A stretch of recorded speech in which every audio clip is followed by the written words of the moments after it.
Hey everybody, Ben here for the Bonehead podcast, and welcome to Blood Bowl 7's rosters, Halflings. We are looking at every team in Blood Bowl 2020 right now. Teams of Legend, rulebooks, spike magazines, everything, and putting together some of the most competitive and or fun rosters for Blood Bowl 7s. Now, these are being redone and brought up into line with the new Blood Bowl 7's rules from the Deathzone book. I know it came out a little while ago, but we wanted to play a bunch of games with the rules and see what worked out. So, with 2 years of 2020 knowledge and a bunch of 7s games, we're ready to look at some of the best and also worst Halfling rosters.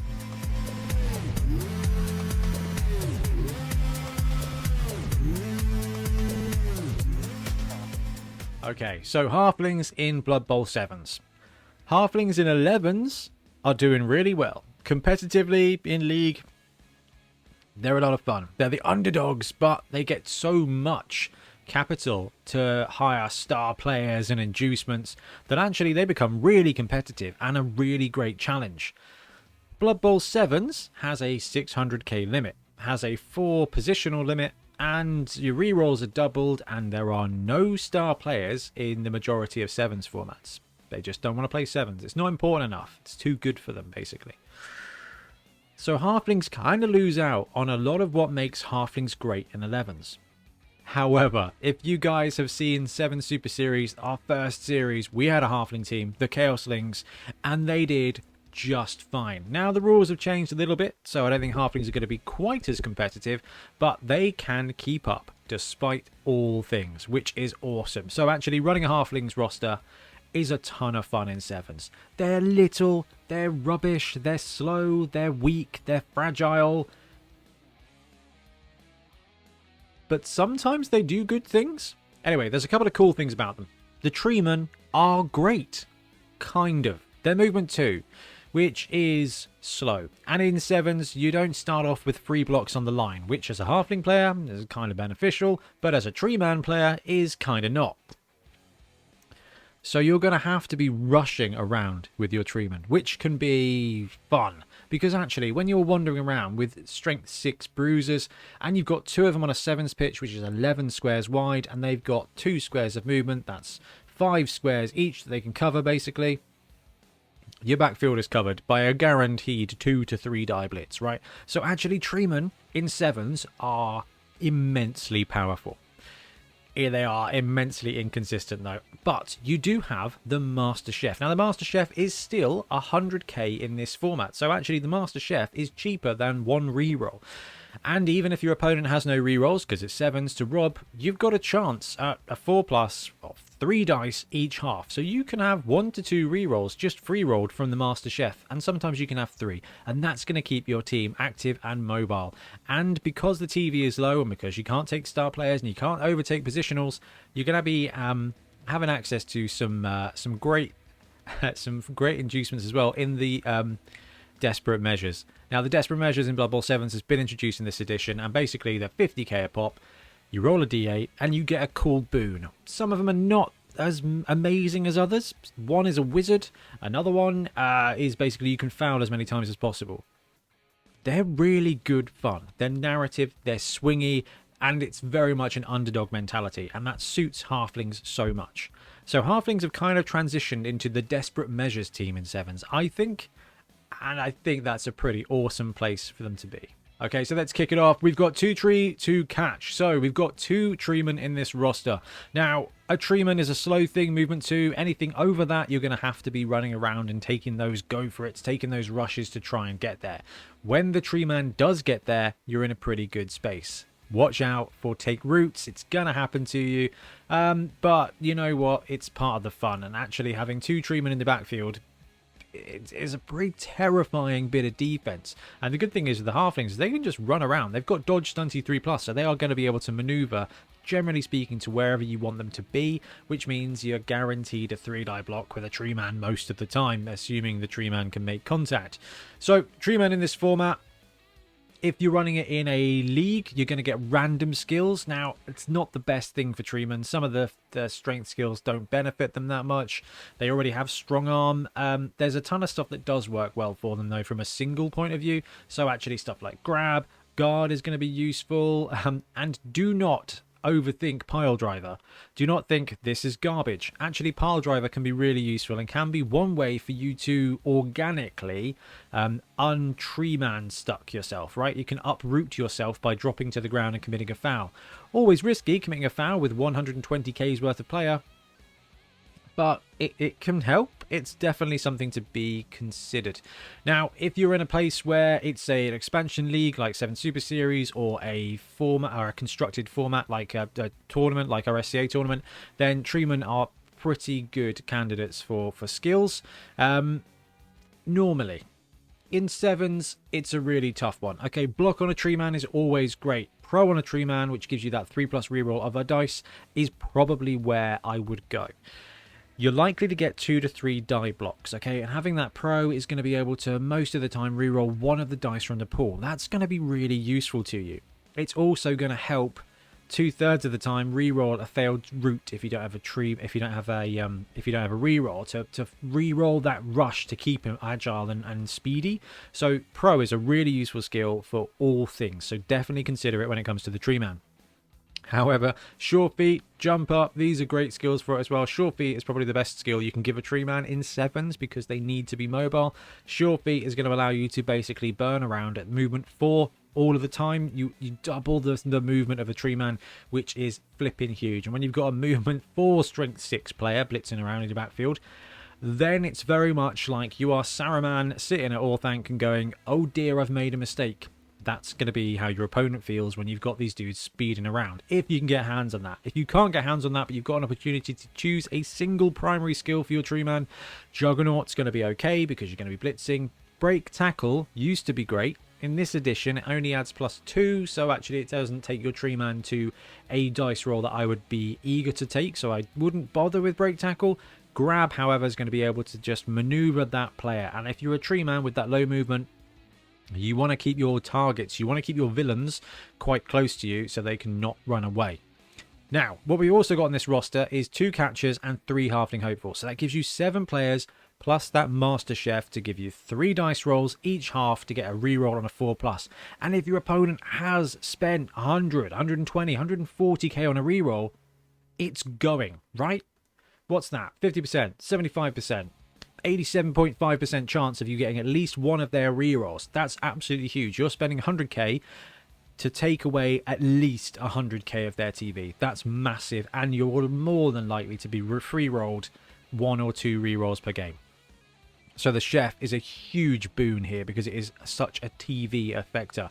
Now, those catchers are brilliant players. I know they're slow at movement 5, but the fact they come with sprint is actually really good, and they come with catch. So they are some of the best players on this roster.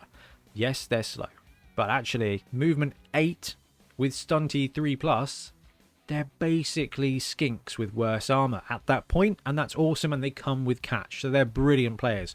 If you get a couple of skills and actually block is going to make them blodgers.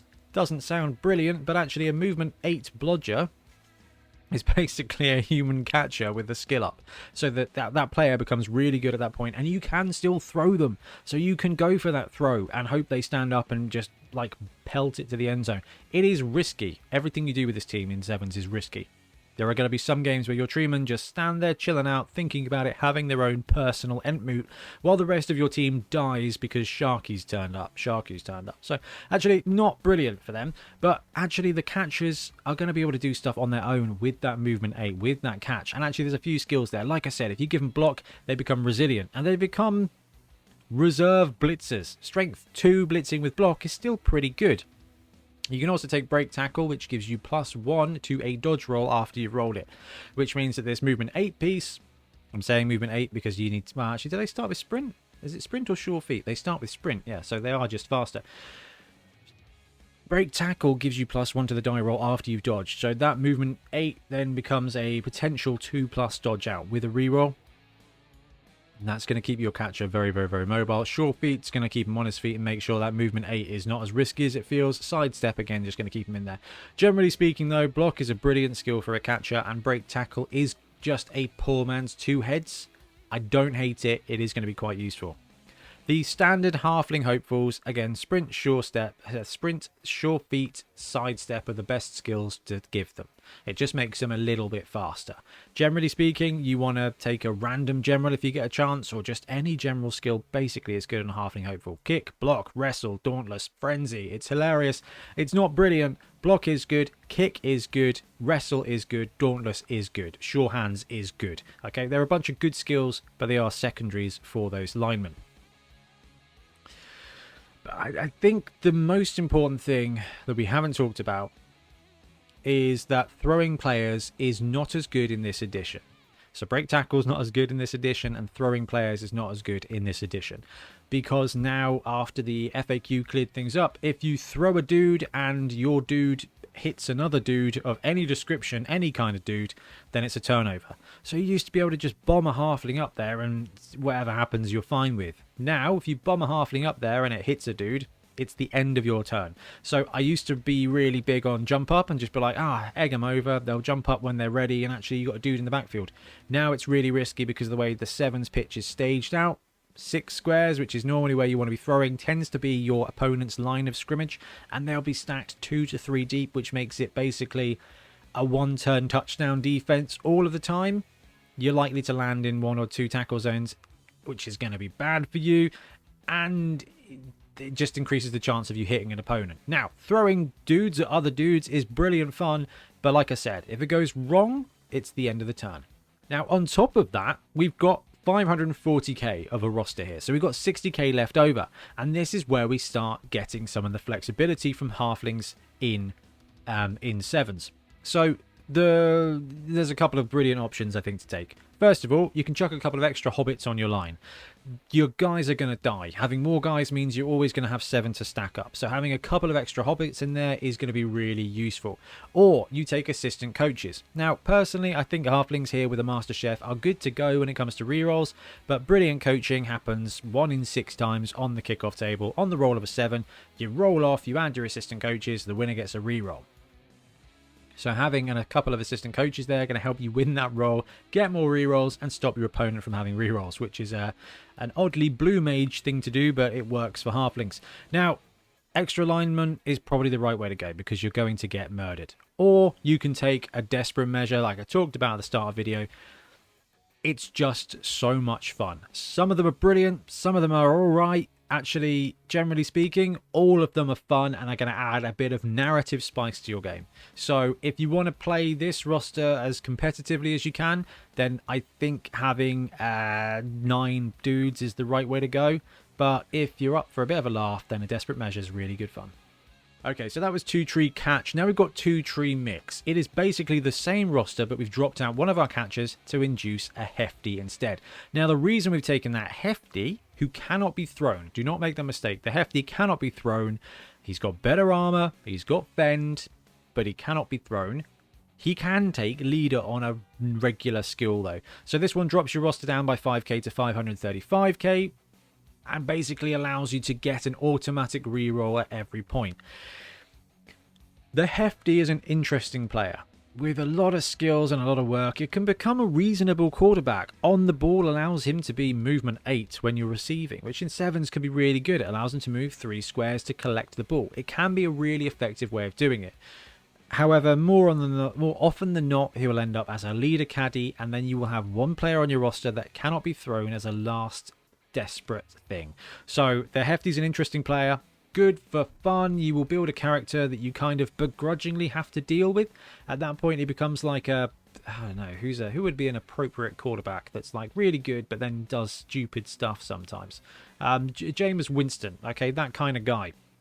Or like Matt Stafford before he won the Super Bowl. You know, it'll be like great throw, aggravatingly can't achieve what we need him to achieve. So the Hefty kind of fills that role. Everything else we just said is exactly the same. Desperate measures are still really fun. And because they're so fun, you can leave out your positionals, which is risky because they're just basically free skills, and take more of them. So 2-tree chef, you get 2 trees, 5 halflings, and a master chef. That's your core of your roster. I wouldn't want to not take the chef. Okay, the chef is just too good switches off an opponent's reroll, just gives you more rerolls, gives you more opportunity to just nail that 2-die up block when it needs to happen to keep that treatment active. The Master Chef is really useful. But this one comes in at 490, which means you've got some flexibility when it comes to buying extra stuff. We've got up to 3 coaches. You can take another 3 halflings, or you can take 2 desperate measures, which gives you the all-important 2 shots at getting a wizard, or even better, 2 wizards, because that's hilarious. In 7s, if you can roll 2 wizards, I don't know if you can do that actually. It may say you have to re-roll them, but I don't know. 1 wizard is great in 7s because boom, mighty blow on a bunch of guys. You're likely to take out a couple. That's a big hit. And then, you know, you can still do stuff with your roster. But if you want to be a bit more speedy, asterisk, not particularly, but a little bit more, you can only take 1 tree man. Now, if you take 1 tree man, that tree is not going to be, you're not going to have a heavy hitter be able to cover sideline to sideline. If you run 1 tree man, you either have to put him in the middle and just guess which way your opponent is going, or chuck him 3 squares from one side of the pitch and shut off one half of the pitch, allowing you to kind of go heavier with halflings on the other one. It's interesting. It actually works. It's really quite cool. Right, 1 tree man, 2 catchers, 1 hefty. Like I said, to give you that leader caddy or the on the ball extra movement when you're receiving, 3 halfling hopefuls and a master chef, 7 players. Now this one only comes to 470k. So at that point you can take that 8th player, that extra halfling, and then chuck in a couple of desperate measures for all the lols, or you pick up another halfling and a coach and just fill out your roster. You are going to be using rerolls, and this is why I think the hefty is really important in this roster, because you are going to need more rerolls to use your 1 tree more effectively, to take those bad blocks, those 2-die up blocks, maybe with wrestle, maybe with block if you've got some skills, or just vanilla blocks otherwise. It's going to be okay. You're going to need that extra reroll though, just to kind of keep you competitive. But you can go this way, you can go heavy, you can take that 8th halfling and 2 desperate measures and just have a brilliant underdog experience. Or you go for the full Jaguars experience here, the Stunty Desperation. We've got this many trees. There are no trees on this roster. And if the halfling player is out there going, do you know what? It's interesting to run halflings without a tree every now and again. It really is. It really gives you an appreciation for halflings. I run a Nobbler only team a couple of times in 11s, and let me tell you, it really does help you appreciate big guys. And if you run this roster, you are going to appreciate treemen. However, your catchers, your hefties, and your halflings are going to have more character, more spirit, because any skill makes them a positional. Any little glimmer of hope gives you that shot at building someone special on the pitch. It is complete desperation. This roster here with 2 catchers, 2 hefties, and 3 halfling hopefuls and that chef comes in at 400k, which means you can then chuck on a couple of extra halflings, take those desperate measures. You can probably go with 3. I might even drop the hefty down to 1 to just be a leader caddy. That saves you 20k. That takes you to 380, and then you can take 4 dudes extra just to fill out that roster. You've still got enough for 2 desperate measures to go for all the fun. Stunty Desperation is really interesting, and it is just leaning into that inducement thing, and you are going to lose the majority of games, but every now and again you're going to pull out something really special, and it is going to be so offensive to your friends. It is brilliant. Now that said, I do think this is the best place to start. Now you can flex a catcher into a hefty to get that leader reroll. I don't think you need it. I think you want to lean into the fact you've got 2 trees, and yes, they're slow, but they are strong. You've got catchers who are really good. Halflings, it's 20k a piece. 25k a piece, but you are chucking on 2 skills. But the most important one there is the sprint skill. You don't get a lot of skills in 7s, so paying that amount of cash for those extra skills is going to make a lot of difference. But if you want to go 2 trees and all halflings and just load up on desperate measures and stuff, it's brilliant fun. But this one's going to at least make you feel like you're doing something on the pitch and not just hoping you roll that 8, so you've got Gandalf on the sidelines blowing stuff up while your tree men just take revenge. Halflings in 7s is underrated fun. I love it. I love Treeman, and I love the little guys giving it a really good effort show, and it is really good fun. You're not going to win a lot of games, but you're going to enjoy all of them. Anyway, let me know what you think about Halflings in 7s, and we'll be back soon with more Blood Bowl content. Happy blocking. Thanks very much for watching. We really appreciate your support. If you want to help support the channel even further, please like and subscribe, or come join us on our Patreon. We have early access to content. We get loads of feedback from you guys, and we try and do competitions as much as we can. Or you can get yourself some Bonehead podcast merch on our Spreadshirt site. So if you want to support a team, especially for the Bonehead Championship, you can pick up a shirt, a mug, things like that. It all helps support the channel, and we really appreciate it. Anyway, links below. Thank you very much. Happy blocking.